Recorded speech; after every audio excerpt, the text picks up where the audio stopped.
l'émission. Les arbitres de Ligue 1 sont prochainement ont accepté la Ligue 1 et les arbitres, la majorité des arbitres de Ligue 1 ont accepté de tester ou d'essayer ou d'implanter des microphones avec l'audio disponible à la télévision durant les matchs. Donc un sorte de live feed audio des arbitres pendant le match, comme on le voit au rugby et de temps en temps au hockey, s'ils veulent laisser disponible durant des highlights après les matchs, de temps en temps comme contenu bonus. Donc un sujet qui a fait un peu parler tout le monde parce qu'on voit un peu la Ligue 1 comme un terreau de tests et de cobayes qui pourrait ouvrir cette pratique à tout le monde. Donc les arbitres porteraient des microphones et on écouterait toutes les interventions des arbitres avec les joueurs, avec la VAR, etc. Par rapport à ça. Bon, clairement un sujet tech, culture foot. Juste par rapport, qu'est-ce que vous pensez de cette initiative? Est-ce que c'est quelque chose qu'on devrait voir? On n'aime pas? Est-ce qu'on devrait Moi, la mettre un je peu vais me partout? lancer parce que c'est un sujet qui me tient à cœur. Et pour le coup, attention, hein, c'était un simple sondage qui a été fait parmi 20 arbitres, sauf, c'est pas à mon avis demain qu'on va voir ça, mais Ouais, parce mais que ça a déjà été tenté, il faut juste le 1. la Ligue 1 l'a accepté, là. C'est que c'est Non, la non, oui, Ligue mais 1. non, je crois pas qu'elle ait accepté. Je crois que c'était juste un sondage qui est sorti qui disait que 60% des Ah, ok. arbitres qui s'étaient prononcés étaient en faveur. Il y avait aussi des gens qui se prononçaient pas, et puis des gens qui étaient Ok. complètement contre. Euh, alors à vérifier encore une fois, mais ce que je veux On y dire, va c'est que c'est une. on y va avec En l'hypothèse que c'est fait. réalité, là, On y va avec l'hypothèse en que c'est réalité, fait. c'est des petits chiffres. C'est des très petits chiffres, là. Oui, C'est oui, tout 9 à fait. arbitres dit oui, 6 dit non, puis 5 dit je m'en Exact. fous. Exactement. Donc c'est pour ça que je dis à Sof que faut faire attention parce que c'est vraiment une corporation très compliquée. Il y a beaucoup de, Ok, c'est vraiment l'omerta les Julien, je t'arrête. arbitres. Julien, je t'arrête. Il est 10h20, je t'arrête. Disons que demain, je dis la Ligue 1, c'est fait, les micros sont là. Parlons-en. Ah, Qu'est-ce que vous en ok. pensez? On oublie, je m'en fous du débat qui dit qu'il veut, qu'il veut pas, juste pour dire, les micros vont être là, c'est ce débat qui m'intéresse, qui nous intéresse, je pense. Les micros des arbitres sont là, ils sont en Ligue 1, ils sont en Champions League, quel que soit, comme vous voulez. Qu'est-ce que vous en pensez sur le fait qu'on ait accès à l'audio en Bah, direct non, moi je trouve ça génial comme avancée. Au même titre que j'étais aussi pour la VAR. Je trouve que là, on a besoin d'une pédagogie pour la VAR. Il faut vraiment rentrer dans ce système-là d'explication et de pouvoir aussi arrêter de fantasmer sur des choses qu'on imagine alors qu'elles ne se sont pas passées ou on essaye de maintenant faire euh, comment ils appellent ça, de la description labiale. Enfin, on va très loin alors que là, bon bah, ils ont leur micro, les joueurs aussi, on pourrait entendre ce qui se passe, puis au moins statuer, puis avoir un avis, parce que c'est ça qui est le plus frustrant quand tu es supporter ou spectateur ou téléspectateur, enfin, moins téléspectateur parce que nous on a les images à la VAR à la télé, mais quand tu es dans le stade et tu as une incompréhension, et puis même en tant que joueur, quand il y a, tu sais, je le dis sur le terrain, parfois c'est des réactions épidermiques, le travail d'un arbitre est très très compliqué, tout à fait. mais tu sais, parfois avoir tu sais, se sentir aussi, se dire, je peux pas dire tout ce que je veux parce que je suis Oui. écouté, etc. Ça peut aussi aplanir les choses, ça peut. Donc, je pense que ça a une valeur éducative plutôt que restrictive, et moi j'aime beaucoup cette avancée, au même titre que j'aime la VAR. Voilà. Je sais pas, moi, il y a deux choses. Donc, Trois, vu qu'il vient de dire, moi, je déteste la VAR. Ça, c'est un. Deux, euh, moi, Elle est déjà, je juste mal trouve que utilisée. juste, moi, je pense qu'il y a un, comme tu dis, oui, tout est une question d'utilisation et tout, mais par exemple, je me demande, parce que les diffuseurs, en fait, c'est c'est eux qui décident de l'image que tu vois, en fait, déjà, quand tu regardes un match de foot. Fait que le diffuseur, le réalisateur, va être celui qui va décider de si t'entends. Parce que c'est pas vrai que tu auras le son du match et tu auras le son de l'arbitre ouais. comme non-stop. Mais attends, Mais Sofiane, tu me ça a demandes déjà mon été avis, je tenté, te donne mon Reg, hein. avis Non, mais et arrête, tu rentres dans le débat, genre, c'est quoi l'image? L'image n'est même pas là. Imagine que l'audio Non, est mais là. tu m'as même pas laissé finir. Je sais même pas Ok, pourquoi. ok, vas-y, Je vas-y, comprends continue. pourquoi tu m'embrouilles. Tu m'as même pas laissé finir. Je Je te te vois donne venir, mais l'exemple de vas-y. l'image. Je te donne l'exemple de l'image pour t'expliquer Go for it. l'audio. Donc, l'audio, Ouais, puisque c'est de ça que tu me parles. On parle d'un audio, tu me parles d'un micro. Micro, c'est un audio. ouais. Donc, au niveau de l'audio, moi, je pense que tu vas pas tout avoir. Parce que c'est pas vrai que tu auras forcément en continu tout ce qu'ils se disent. Ça, c'est impossible. C'est impossible Mais que t'as tu pas vas avoir besoin, ça. Reg. Ça a déjà été tenté dans les coupes de la Ligue et dans les finales. T'as pas besoin d'avoir tout ce qu'il dit. À ce moment-là, alors si ça va être sélectionné, donc c'est un mec qui va décider quand on appuie sur un bouton pour savoir qu'est-ce qui se dit à un moment X.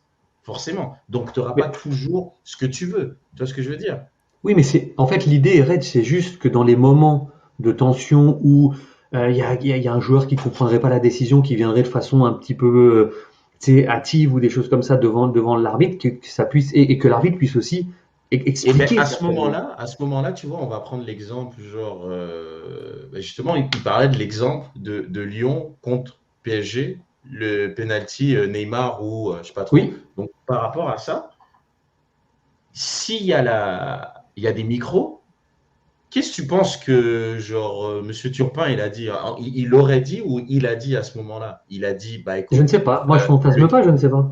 non, mais gars, moi je vais te le dire ce qu'il a dit. Ah, Il moi, va oui. juste dire, il va dire à la radio, le mec dans le camion lui dit, il y a péno. Ok, il y a péno. Ok, il y a péno. Je siffle péno. Malo Gusto, Denayer, tous, ils vont dire, mais il y a péno. Oui, oui, oui, il y a péno. Le mec dans le camion m'a dit qu'il y a péno. En Ouais. gros, c'est ça que tu vas avoir avec. Qu'est-ce que tu vas avoir de plus en fait avec le micro? C'est ça que j'essaie de comprendre, Mais moi. non, parce que regarde, je te prends juste l'exemple, par exemple, du rugby, qui est ok, un sport différent, mais dans l'utilisation, quand l'arbitre parle, il explique aussi. Mais tu sais C'est pourquoi il y a ça dans le rugby en premier lieu? pourquoi? Parce que c'est un sport déjà qui a des règles qui est beaucoup plus complexe que dans le foot, déjà.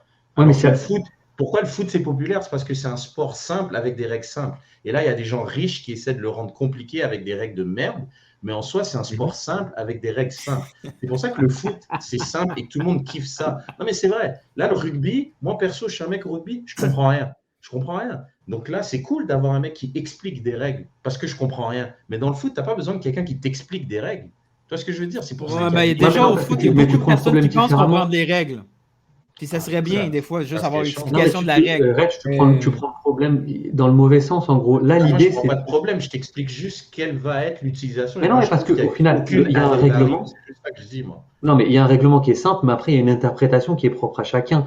Par exemple, exactement comme pour le penalty, etc., l'interprétation peut être différente selon différentes personnes. Donc, l'idée de s'expliquer et d'éduquer, en tout cas, après, ça ne veut pas dire qu'il aura la bonne interprétation ou la bonne explication, mais au moins, tu en auras une. Versus là, tu en as zéro, ce qui fait naître à chaque fois des frustrations, des incompréhensions, puis des attaques de part et d'autre. Les présidents qui s'y mettent, les joueurs, puis la corporation d'arbitres qui se replie sur elle-même, qui dit écoutez, c'est moi qui décide, je m'explique pas, c'est comme ça, etc. Je trouve qu'il y a un dialogue de sourds qui s'installe, et je pense qu'une avancée comme ça pourrait éventuellement faire naître au moins un dialogue. Je vais te dire un truc, Mais j'ai une ça question serait. pour toi, Reg. Hum, J'ai une question pour toi. Tu sais, mettons le fameux but qui a été alloué puis que tout le monde pensait qu'il était hors jeu parce qu'il a touché le ballon avant là, le but français. Là. Mbappé. Ouais. Là, tout le monde est parti avec leurs blagues et tout ça, les complots, tout ça. Si on a un arbitre qui explique à l'équipe, il y a pas hors-jeu, mec, tu as touché au ballon, la règle est très, très claire. Peut-être que tu ne connais pas, mais leur jeu est défait. Il a touché le ballon, peu importe les tensions, le fait qu'il touche le ballon, ça fait en sorte qu'il n'y a pas d'hors-jeu. Tu entends ça à la télé, là. Qu'est-ce qu'il y a de mal à savoir ce genre d'informations claires et nettes? Parce que, tu sais, oui, le foot, c'est clair, là. C'est des règles assez claires, mais souvent, les gens pensent connaître une règle. Il y a beaucoup, beaucoup de gens qui écoutent des matchs de foot puis ils ont leur propre règlement, là. Et avoir une saison complète d'un arbitre qui explique la règle de la main, non, ouais, mais là, présentement, on fonctionne sur cette règle-là de main. La main est considérée dans telle situation. Oui, mais il y a deux saisons, tu m'as donné un pénal. Oui, mais à l'époque, la règle était différente. Tu sais, il va y avoir des situations claires et nettes où l'arbitre va expliquer sa décision et on va arrêter là, c'est le même principe que la goal line technologie. Là. Si le ballon franchit la ligne, c'est clair, on l'a vu. Non, On la ne va goal pas line, en c'est parler plus pendant simple parce 4 que ans. c'est Oui, la mais goal line, c'est pas la même ça, c'est un chose. exemple clair C'est et un net. feu rouge. C'est rouge ou c'est Oui, vert, la goal mais line. ça, c'est C'est sûr simple. que jamais deux exemples totalement identiques. Là. Ça, c'est clair et net. Mais un arbitre qui explique exactement sa décision, je trouve qu'il ne peut pas avoir d'éléments négatifs. Je sais que quand je commence à comprendre comment tu réfléchis, tu n'aimes pas les nouveautés, tu aimes le old school. À chaque fois qu'on dépasse un peu la borne, ça gosse, mais moment donné, il y a des nouveaux outils. Il faut savoir les utiliser. C'est pas parce que quelqu'un n'est pas capable d'utiliser un outil que forcément cet outil-là est nul. De plus en plus, on voit que la VAR, il y a moins de problèmes. Les gens savent comment l'utiliser. Il y a plein de situations injustes qui sont éliminées à la VAR. Preuve que non, c'est pas vrai ce que tu dis. Il y a plein de problèmes avec la VAR. C'est pas vrai ce que tu dis. Par rapport il y a à des avant, problèmes tous les week-ends. Donc tu dis que les règles après la VAR sont... Le foot est pire avec la VAR que sans la VAR. La VAR a rajouté des problèmes. La VAR devait régler. La VAR devait tout régler. Non, mais là, on va faire un débat VAR, les gars. Moi, je suis pas chaud de faire ça jusqu'à minuit, là, donc ça sera pas Mais bref, tout ça pour dire, moi, je pense que le truc des micros, c'est une bonne idée à partir du moment que tu enlèves la VAR, que tu enlèves le camion. Je vais t'expliquer pourquoi. Parce que justement, quand tu veux que le mec, il explique sa décision, là, tu remarqueras qu'avec la VAR, les arbitres ne prennent plus aucune décision. Ils en prennent de moins en moins parce qu'ils se fient à la VAR. Ça, c'est l'argument de ceux qui sont anti-VAR. Ils répètent ça comme un mantra, mais ce n'est pas vraiment effectif sur le terrain. Tu sauras qu'il y a des histoires. Je vais te retrouver l'article. Il y a des histoires de bonus pour les arbitres. Comme pas que tu es payé en fonction d'eux, mais si tu te trompes moins, si tu fais plus appel à la VAR, si une décision est reversée, etc. Ouais. Mais tout ça, ça a rapport avec la VAR. Oui, mais donc, si tu ne prends pas la décision sur le terrain, ils sont obligés de prendre une décision. Qu'elle soit pour ou contre, ils sont obligés de prendre une décision. Sauf que souvent, tu remarqueras, quand il y a un penalty, ils sont comme ça, ils décident de ne pas l'appeler. Donc tu dis que l'audio va faire qu'ils vont rien dire? Je te dis juste que l'audio, je trouve intéressant que si ce n'est pas la VAR, là, le fait qu'il explique ce qu'il a vu prendrait du sens. Okay. Mais non, mais là, il va aussi parler avec son. Tu sais qu'il va aussi parler avec le camion. Ça, l'arbitre aussi. Ah, okay. Son micro est aussi sur lui. La réponse du camion, moi, j'ai bien le devoir. Moi, j'y crois pas vraiment, mais écoute, si c'est ça, tant mieux, mais moi, j'y crois pas. C'est juste normalement, ça que je te dis. Je dis pas que c'est une mauvaise chose. Okay. Non. Mais normalement, l'utilisation, elle est faite aussi pour écouter ce que dit l'arbitre. Parce que là, nous, pour dire ce que dit l'arbitre au camion en disant, écoute, j'ai pas vu, est-ce que tu peux me dire ce qui s'est vraiment passé? Moi, je vois que l'attaquant passe devant. Et l'idée, c'est ça, en fait. C'est qu'on puisse entendre. Donc, on aura un audio de tout le dialogue entre l'arbitre. Moi, de ce que j'ai compris, c'est ça. De ce que j'ai compris. Alors, il y a bien sûr le dialogue sur le terrain, frontal, parce que. Oui, ils peuvent le faire. Il faut bien entendre ce qui se dit parfois avec un joueur, pour taire toutes les polémiques qu'il y aurait, genre l'arbitre m'a dit ceci, cela, ok. Mais il y a aussi le fait que quand l'arbitre va parler seul à son micro, j'imagine que c'est aussi dans cette optique-là. En tout cas, je l'espère. Bah écoute, moi je trouve juste que comme on se retrouve avec d'autres problèmes et oui, peut-être je suis un peu ancienne école et tout, tu m'as peut-être bien cerné, Nit, mais moi je trouve par exemple qu'à l'Euro, c'était pas un défaut là. Non, mais je sais, mais à l'Euro, et je l'ai même mentionné, l'utilisation de la VAR était bonne.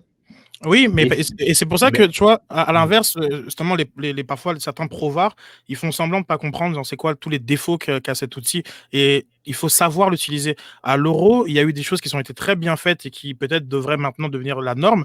La centralisation, notamment, des décisions auprès de, comme c'était le cas, il y avait un centre de VAR à Nyon, a permis déjà une plus grande cohérence entre les décisions prises sur l'ensemble de la compétition, tout en sachant qu'il y a eu un arbitrage de phase de groupe et un arbitrage dans les parties éliminatoires. Et ça, c'est aussi un reproche qu'on fait à la VAR c'est même pas, c'est chaque journée, chaque match.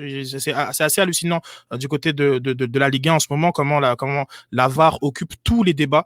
Et il faut pas avoir justement cette espèce d'aveuglement volontaire sur le fait qu'il y a plein de gens qui ne sont pas du tout satisfaits. On parlait notamment justement du but de Mbappé tantôt, Nilt. Mais il y a aussi le penalty de Griezmann contre la Belgique. C'est des penalties VAR. Il n'existe plus, il n'existe pas dans l'ancien monde ce type de penalty où il y a une recherche constante d'un petit contact et une fois qu'on regarde 5 fois le ralenti, bon, forcément, on dit qu'il y a faute, en oubliant que le foot est aussi un sport de contact, donc contact n'égale pas faute. Et je pense que ce qu'il faudra faire sur l'arbitrage audio, en tout cas sur la présence de micro, c'est de ne pas répéter ce qu'on sait qui est les défauts de la VAR notamment, et de s'assurer de bien mettre les paramètres et de s'assurer que qu'on est très conscient des problèmes qu'on souhaite résoudre et s'assurer que les solutions soient adéquates. sur l'aspect des joueurs, notamment qui s'expriment n'importe comment sur un terrain de foot et qu'on pourrait entendre, il suffit que l'arbitre, lui, ait un micro qui enregistre sans forcément que ce soit diffusé et tu as réglé ce problème-là. Tu réécoutes ce qui est dit dans ces attroupements et tu sanctionnes en fonction. Donc ça, si c'est pour régler ce type de problème, c'est pas la bonne solution. Il faut comprendre il y a une grosse différence entre des enregistrements privés et ce qui sont publics. Très, très souvent, les sanctions arrivent quand il y a quelque chose de public. On n'a pas... C'est juste simplement savoir à chaque fois quel est le problème qu'on veut résoudre et genre comme les types de solutions. Les explications comme que certains arbitres donnent sur le terrain, les joueurs, ils savent. Il y a beaucoup de choses qu'on a dit, nous, qui sont plus... Ouais, mais on ne sait pas, nous, téléspectateurs. Est-ce qu'on fait ça pour nous expliquer, nous, téléspectateurs, et à la fois, tu peux avoir dans ton équipe ou d'avoir un analyste et un gars en bas qui te dit qu'il s'échauffe, mais d'avoir un arbitre dans ton équipe de diffusion, si c'est juste pour expliquer des choses. C'est pour ça qu'il faut toujours être conscient de, OK, qu'est-ce qu'on essaye véritablement de faire d'un point de vue des télédiffuseurs, il est certain que c'est de l'or en contenu d'avoir l'arbitre. Et c'est aussi et même surtout c'est de l'or et un arbitre en parlait, il disait mais après nous en fait on veut pousser pour la prochaine frontière qui est les vestiaires, genre il faut absolument qu'il y ait des micros dans le vestiaire au moment où ça parle et les télévisions vont toujours pousser pour ces contenus là qui permettent qui aujourd'hui attention que je finisse rapidement qui aujourd'hui lorsque tu vois la plupart des émissions d'après match le fait de jeu arbitral mais prend toute la place. C'est parce que c'est plus facile de venir donner son avis sur ça, etc., que de parler de football. Et on le voit de plus en plus, à quel point, là, tout récemment, tout chaud, genre sur le match de Monaco, Reg, que tu as dû voir, comme, voilà, on ne parle que de ça. Le PSG Angers, c'est des matchs avec VAR, hein, attention, on parle que de ça. Oui, mais Verratti, quand il perd le ballon, il se fait tirer sur le bras. Oui, mais Icardi, là, il tire le bras de Thomas. Oui, mais et on ne parle que de ça. Et c'est parce que aussi, parfois, les paramètres d'utilisation, est-ce qu'on remonte 60 secondes avant, etc., 30 secondes avant, etc., sont pas clairement définis et donnent cette impression qu'il y a parfois des VAR à deux vitesses. Donc, il faut que l'outil, et je pense que la MLS fait quand même un relativement bon travail, surtout parce qu'elle a été une ligue expérimentale, il faut que l'outil, et d'ailleurs la première ligue, merci de nous rappeler Stéphane Kalimanou, la première ligue cette année a dit ok, faut qu'on arrête, c'est n'importe quoi, c'est le cirque, ça ne résout pas autant de problèmes que ça qu'on aurait aimé. On balise les utilisations, on s'assure qu'on veut répondre à des vrais problèmes et c'est ça, c'est la même chose qu'on doit appliquer sur le micro. Sinon, on va avoir dans 5 ans, on aura les mêmes types de débats qu'on a aujourd'hui sur la VAR. On se dit ah mais il a dit ça et pourquoi là il a dit ça contre Marseille, contre Paris Saint-Germain, etc., etc. Donc c'est super important les paramètres d'utilisation, pour qui, pourquoi et comment. Ça, c'est super important. Sauf que si tu dis qu'on en parle tout le temps, effectivement, c'est pour la bonne et simple raison que non, mais pour la bonne et simple raison. De la VAR, oui.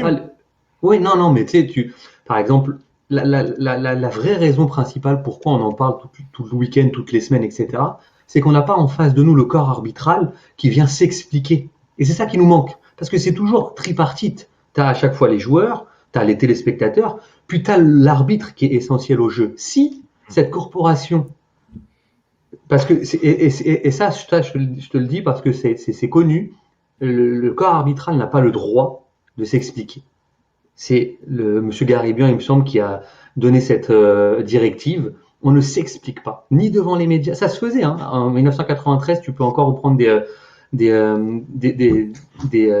images de télé où il y a un arbitre qui vient s'exprimer à un moment donné, etc., dire j'ai pas vu, je m'excuse, ça arrive, etc. Là, il y a comme une fracture entre les acteurs même du jeu, que sont les joueurs, les arbitres et les coachs.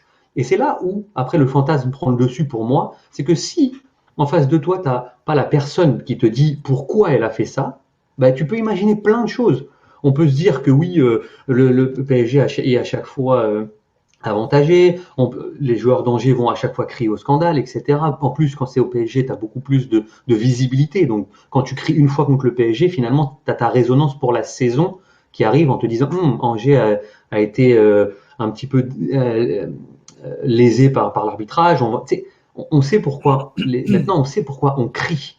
Et ça, c'est dommage. Pourquoi? Parce que l'acteur principal du jeu et sa corporation ne s'expliquent pas. Et moi, je parle toujours de valeur éducative. Parce qu'une fois que tu dis, après qu'on l'accepte ou qu'on l'accepte pas, c'est autre chose. Mais une fois qu'il y a sa version, Justement, c'est pas autre chose. J'ai eu la chance d'avoir assisté justement à une table ronde. C'était une table ronde médiatique, mais tenue par Howard Webb sur l'implantation de la VAR en MLS.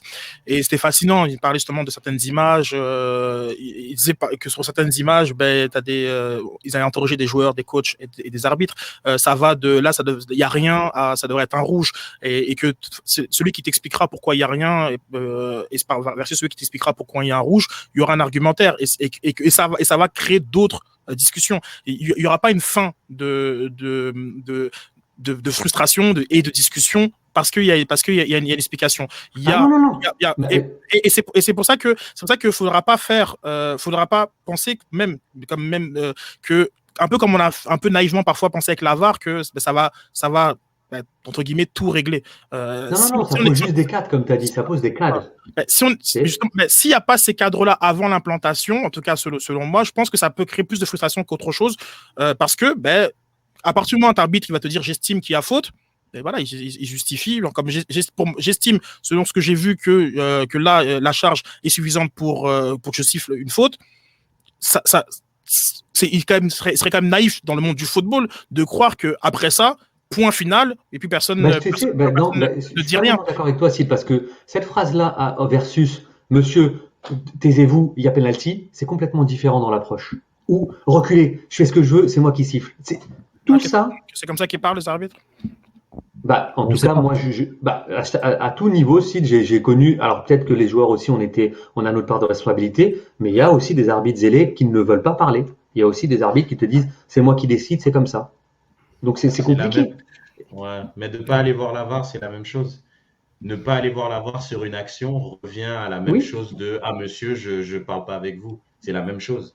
On peut l'interpréter comme ça, je suis d'accord. On peut l'interpréter comme ça. Donc, et d'ailleurs, au final, tu rajoutes d'autres problèmes.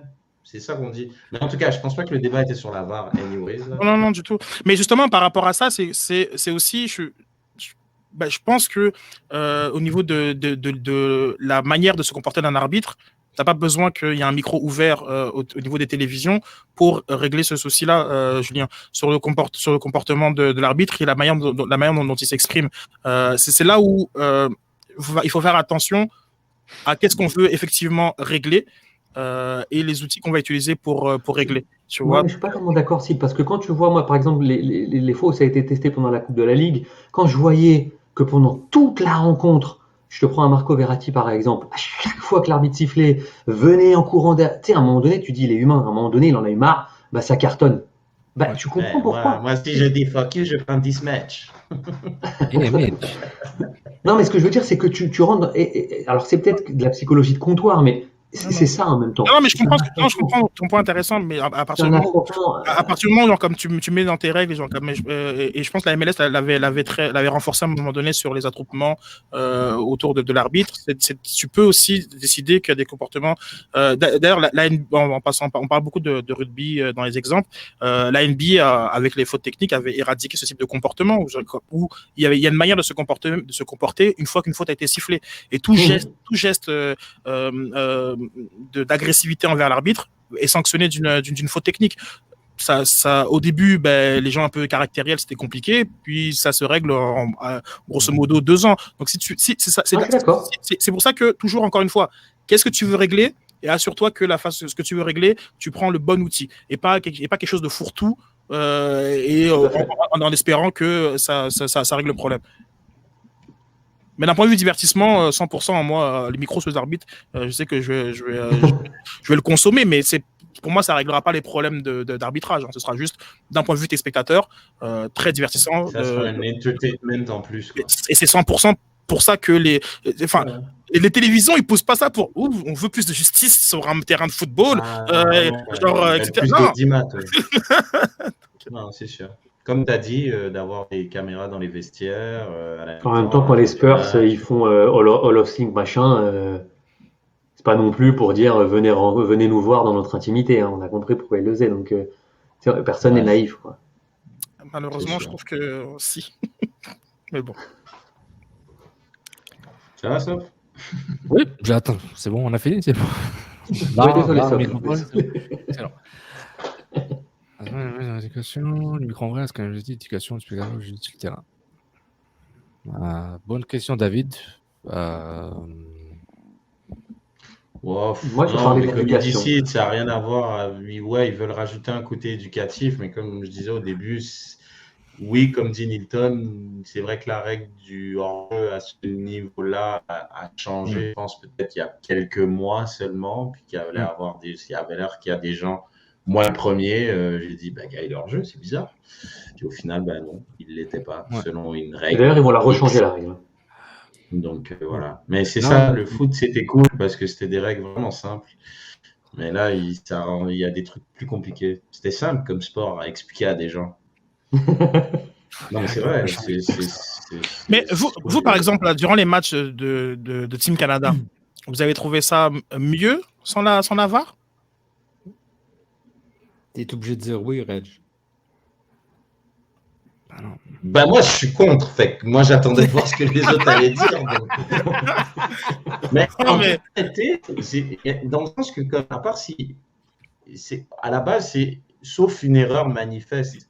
Moi, j'ai l'impression que c'est erreur manifeste ou pas, je ne suis pas sûr de prendre la décision, fait que je vais demander de l'aide. Sauf que l'aide est au ralenti, puis comme a dit Sid, le moindre contact, bam, il y a péno. Fait que c'est plus ça, moi, c'est l'utilisation que je trouve bizarre. Fait que, oui, moi, en soi, je fais partie de ceux que s'il y avait la VAR, il n'y aurait jamais eu le but de Maradona.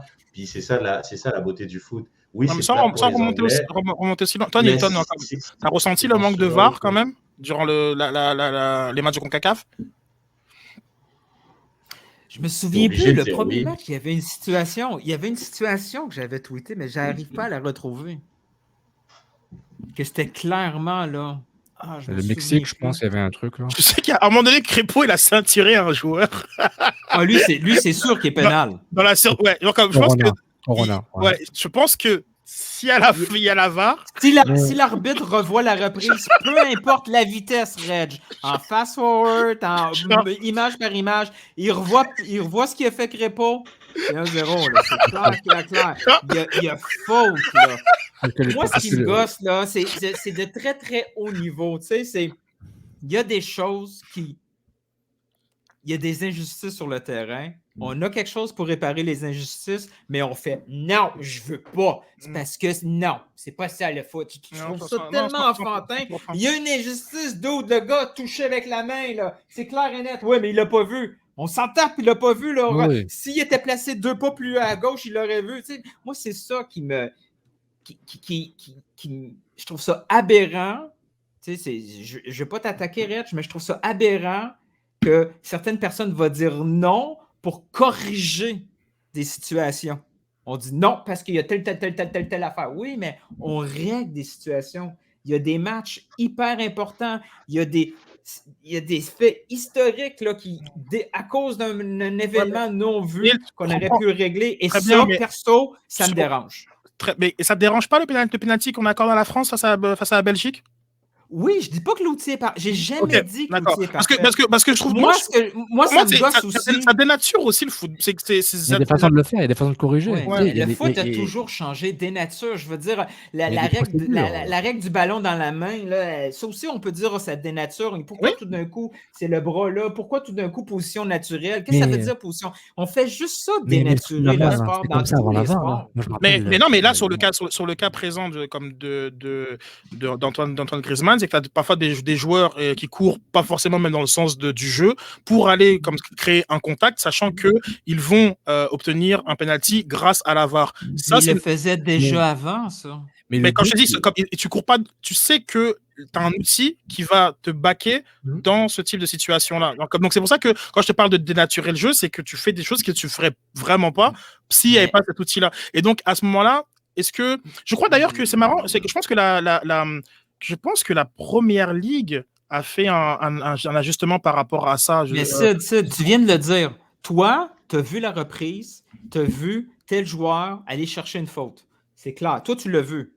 L'arbitre peut avoir vu. Et pourquoi c'est pas la règle qui doit être changée? Tu as fait quelque chose pour aller chercher une faute, quand tu fais ça, peu importe à quelle vitesse, peu importe si tu le vois sur live ou à l'écran, quand tu fais un geste pour aller chercher une faute, tout bad, tu n'auras pas de pénal. C'est clair et net. Mais justement, je pense que c'est ça l'ajustement qu'a fait la première ligue. J'essaie de le trouver, où effectivement, quand c'est, pour prendre le terme manifeste, que le joueur cherche justement à créer une situation de contact slash faute, ces pénaltys-là ne sont pas sifflés. Mais il faut que je te le confirme, parce qu'il y a eu Et j'aimerais même voir le truc pousser un peu plus loin, parce que quelqu'un qui va chercher une faute, la pire conséquence, c'est finalement, il n'y a pas de faute, puis pas de pénal. Tu sais?